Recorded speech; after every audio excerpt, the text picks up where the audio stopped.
Hello everyone, this is Joe, Four Soft Corners here, and this is going to be my, I'll call it better late than never uh, video response for the Drew over at the Drew Vintage Legacy. So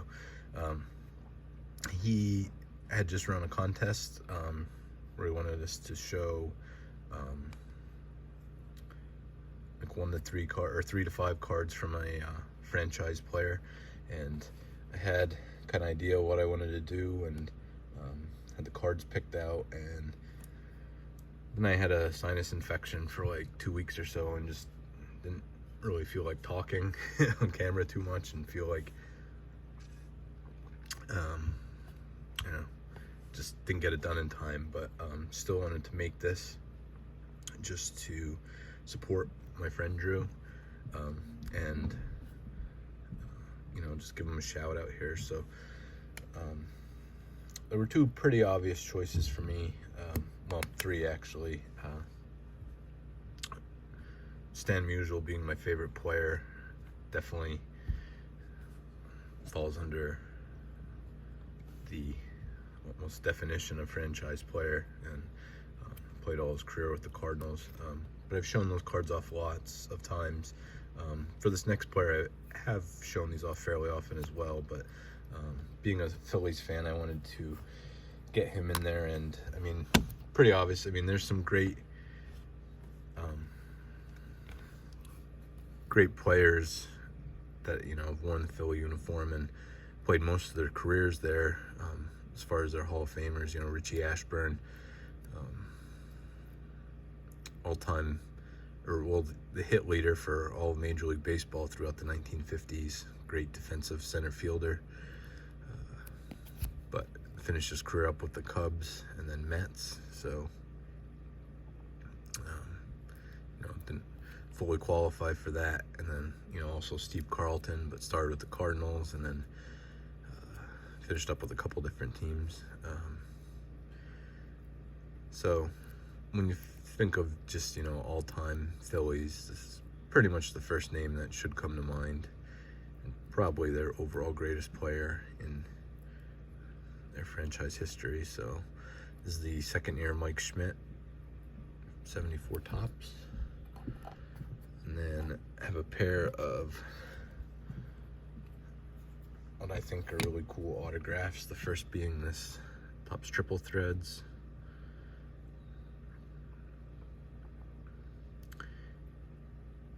Really nice signature on there. It does have the sticker, but I just love the cutout there of Philly with the bat relics in the background.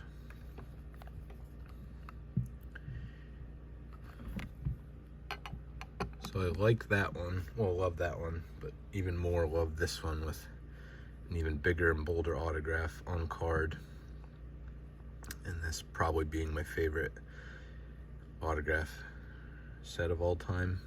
I have this and the Carlton from it. There's 10 other cards. I'd love to pick any of them up. Yeah, franchise players, just definitely wanted to get Schmitty in there.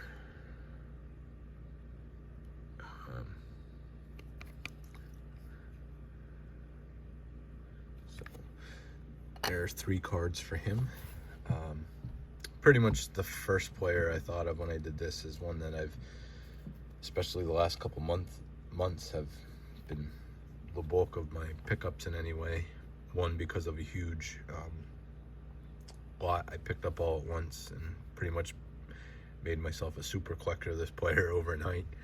And then 2, because of a couple other cards I've picked up, still waiting on a really big card from him that I bought and then got crossed over. It's a different grading service right away. Well, we'll get to that later when I get it in. But so a couple short cards here. Well, first off, when you think of franchise player, anybody that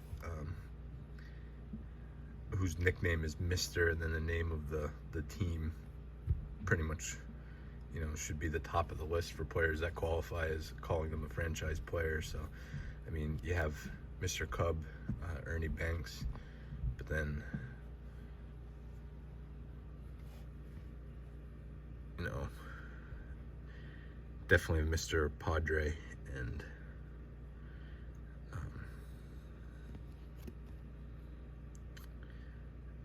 there's been a lot of players for the Cubs. I mean,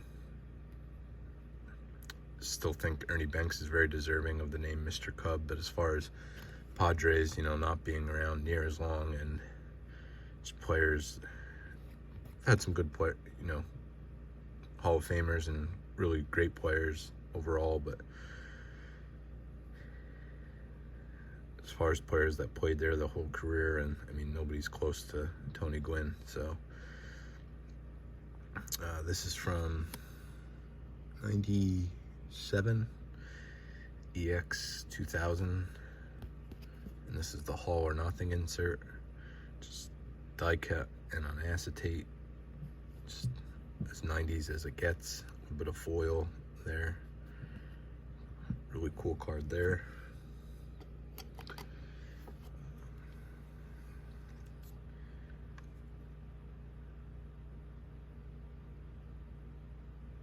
And then next we have, I believe from 99 Upper Deck.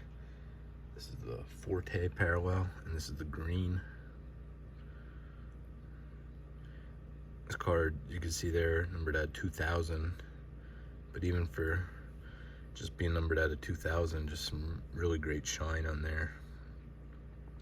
There's, I believe, just the red also, which is numbered out of 100. I don't think there's any other colors, but I would like to pick that up at some point. But like I said, you can see the die cut, and then just like the texture on the foil work, just, like I said, really great looking card that I think just pops. So in the bulk lot, like I said, I picked up of him a lot of just base cards, a lot of, you know, regional type food issues, which kind of tougher to find, but nothing super crazy as far as inserts or parallels. So these were some separate cards I picked up just to get some numbered stuff and some of the really cool inserts. And last but not least will be this one. It's from, I believe, 97 Flair Showcase. This is the diamond cuts. So obviously die cut with the actual diamond up there, and then the baseball diamond down here. So, really cool inserts. Nothing super high end here. That some great players in this set and pretty affordable overall. So just like you can see the hollow foil on the diamond and on both ways there. So yeah, there's my second player. Just wanted to show off some Tony Gwynns I've not shown off before. And like I said, Drew, I apologize I did not get it out in time, but still just wanted to do something to shout you out and just support you, my friend. So sorry it's late, but like I said, better late than never. But so thank you for putting this on. I enjoyed watching a lot of the responses, and this is, like I said, I had these cards in mind right away, so I've been wanting to show these Tony Gwynns off for a while, so this was a great opportunity they put out to do so. So just like I said, late, but wanted to support you yet. So thank you everyone else for watching, and just remember, any card can be a great looking card even if it's 4 soft corners. Thank you.